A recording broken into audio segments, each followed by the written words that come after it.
Nací en un pequeño pueblito de una madre adolescente. 15 años tenía mi madre cuando me tuvo. Mi abuela también era una mujer joven, ya que mi abuela a ella la concibió a los 17 años. Mi abuelo había fallecido de un ataque al corazón fulminante. Era un hombre joven, así que fue un golpe muy duro para ella. Al no tener más opción, se le ocurrió mudarse a un pueblo. En ese pueblo la mayoría de los habitantes se dedicaban a recolectar basura. Eran recicladores. El pueblo quedaba alrededor de un gran vertedero. Mi abuela se dedicaba a ir todos los días desde la mañana a esperar que llegaran los camiones, a ver qué maravillas caían de cada camión y de eso sacar lo mejor, lavarlo, limpiarlo y después irlo a vender a los otros pueblitos o a quien pudiera comprarlo.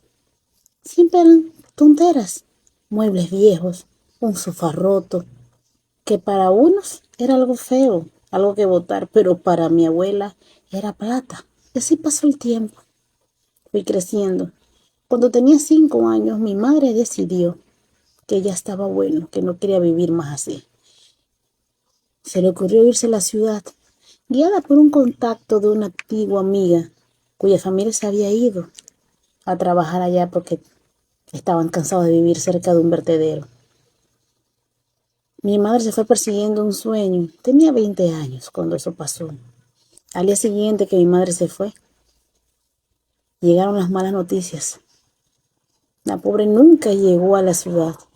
El colectivo en el que viajaban fue interceptado por unos pandilleros. Le robaron a todos. Mi madre solo quiso sacar el número de teléfono de aquella amiga de la infancia. Y ellos sintieron que era una afrenta. Y según dicen los testigos, andaban bajo efectos de ciertas sustancias.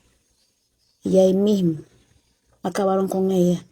La mujer que se fue llena de sueños y pensando que nos iba a dar una vida mejor a mí y a mi abuela, regresó, sí, pero solamente para que la enterráramos. Fue muy triste, sufrí demasiado cuando eso sucedió.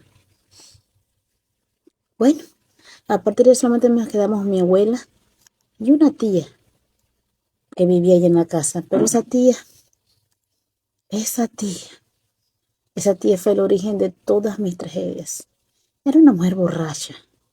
Era una mujer que su vida solamente era salir de noche, andar con hombres, regresar y estar todo el día dormida. No ayudaba en nada.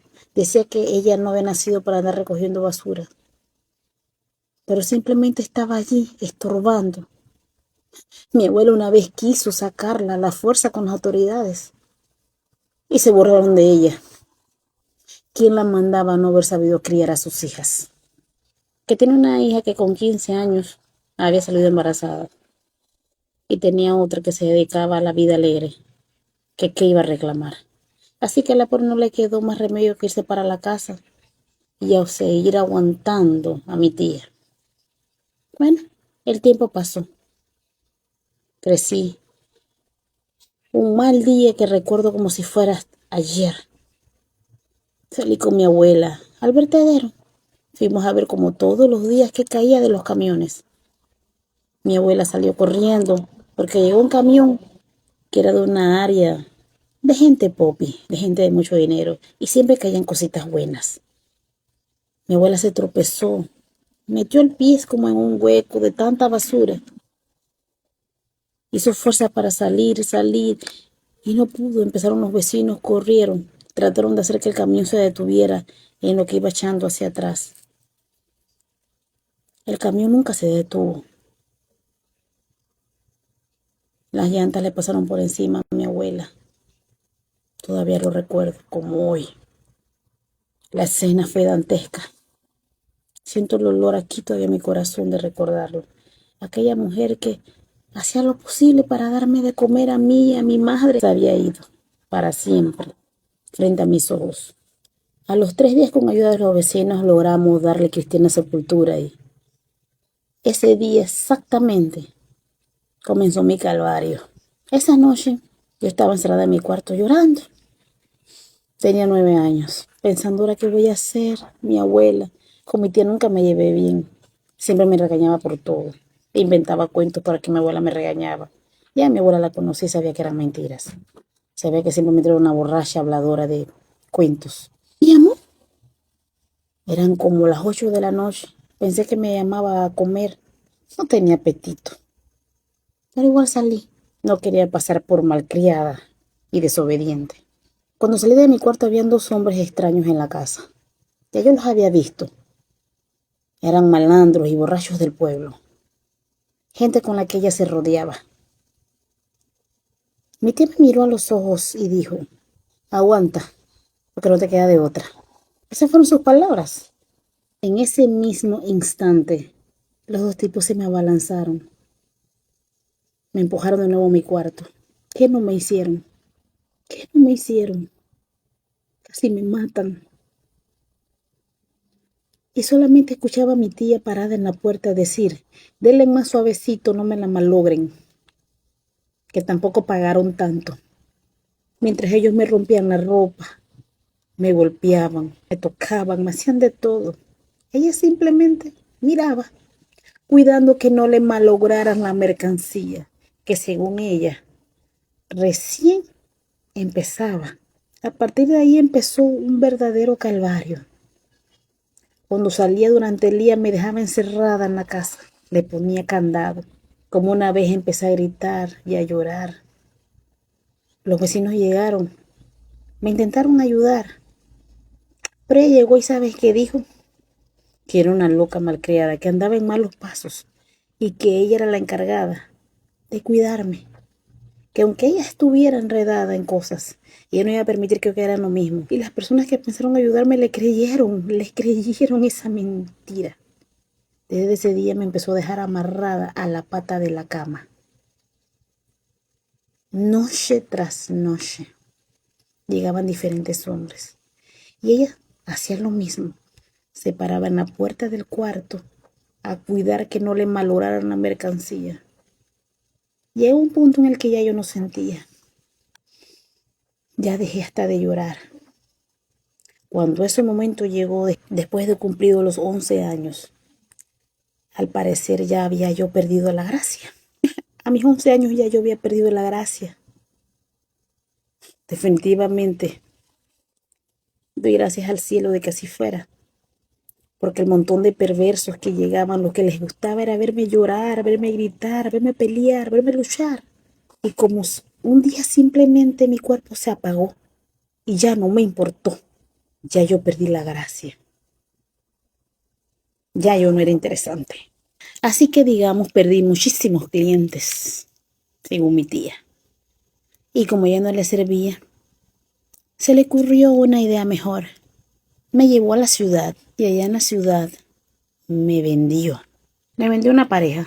Solamente ellos dos vivían en la casa. La mujer era lo peor. Era clasista, era racista, era mala. Ella decía que la gente de mi etnia no servía para nada. Que solamente éramos útiles para ciertas cosas. Como para limpiar y recoger sus porquerías. El señor de la casa no se quedaba atrás. Era un hombre que frente a la señora me trataba mal, me ofendía, me decía cosas feas. Pero cuando ella daba la vuelta me miraba con sus ojos asquerosos. No saben cuántas veces ese hombre entró a mi cuarto. ¿Y saben qué decía cuando entraba? Cállate, no hagas bulla, que yo sé muy bien que te encanta, porque a las basuras como tú les encanta que hombres como yo las utilicen. Nunca me pagaron un centavo. El problema fue que la patrona se enteró de lo que estaba pasando. Y lejos de culpar a su esposo, decidió culparme a mí, con apenas 12 años. Yo era la que había provocado a su marido, yo. Así que empezó a golpearme, me golpeaba por todo, me golpeaba por respirar. Si fregaba los trastes de una manera o de otra, me golpeaba. Si cocinaba con mucha sal o poca sal, me golpeaba. Si no lavaba bien, si la ropa quedaba con un leve sucio, me golpeaba. Me golpeaba con lo que tuviera en la mano, con lo que alcanzara. Me golpeaba con palos, con escobas. me tiraba trastes. Varias veces me dio sartenazos que me rompía la cabeza y me corría sangre. Y lo único que decía era, no llores, no es para tanto. La gente como tú merece eso y más. Cada día los golpes se fueron haciendo más grandes, más grandes, más grandes. El Señor no dejó de visitarme en las noches. Mientras Él saciaba su hambre de noche conmigo, de día yo recibía todo tipo de golpes y maltrato. Un día la señora me llegó a tirar agua hirviendo de un café que estaba haciendo. Había acabado de poner una olla para hervir agua, para hacerles el café que tanto le gustaba, su café fino.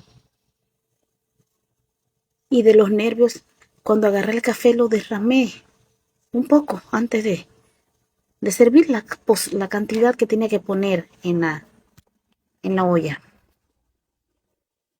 Su rabia fue tal que agarró y me tiró el agua caliente encima. Parte del agua caliente me cayó en el rostro, me cayó en el pecho. Me hizo quemaduras horribles. Cuando ella me hizo eso, esa misma noche, su marido llegó a mi cuarto. Y yo le dije que no y empecé a gritar, le dije que no, que esa noche no, que no pretendía aguantar. Le enseñé lo que me había hecho. El hombre se horrorizó.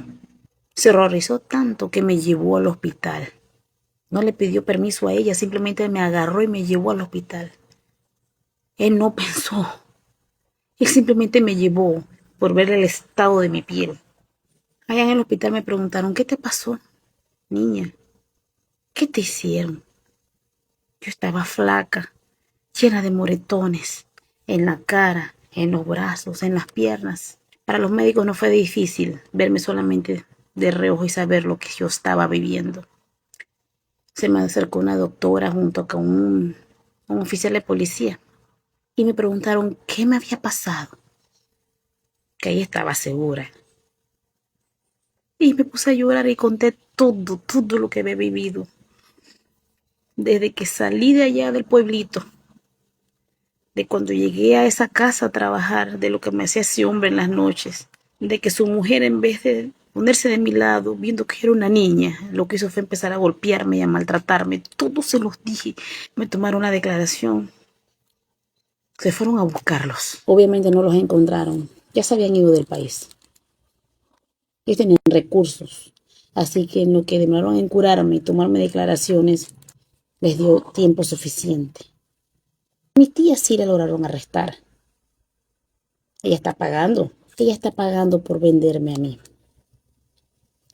La pareja esa tiene una orden de captura. No pueden volver al país. Cuando salí del hospital, fui acogida por una fundación de ayuda a mujeres maltratadas. Gracias a esa fundación pude estudiar. Me enseñaron a leer, a escribir. Terminé el bachillerato. Fui a la universidad. Estudié para ser trabajadora social y ahora me dedico a eso, a rescatar a todas las que puedo. Mi misión en esta vida es buscar y encontrar a todas esas mujeres que son maltratadas y ayudarlas a que se liberen de eso. Porque yo salí de esa situación definitivamente por intervención divina. Porque si ese hombre ese día no hubiera decidido llevarme al hospital, no hubiera entrado en pánico, yo hoy no estuviera viva. Es una historia súper triste. Cuando la leí, la verdad me dieron ganas de llorar. Omití ciertas partes que es demasiado fuerte. Y bueno, la que me la mandó con la intención total de desahogarse. Fue bastante gráfica. Pero pienso que pude decir lo que esa persona sintió. Espero que donde esté siendo feliz y que siga sanando. Porque hay heridas que tardan una vida entera en sanarse.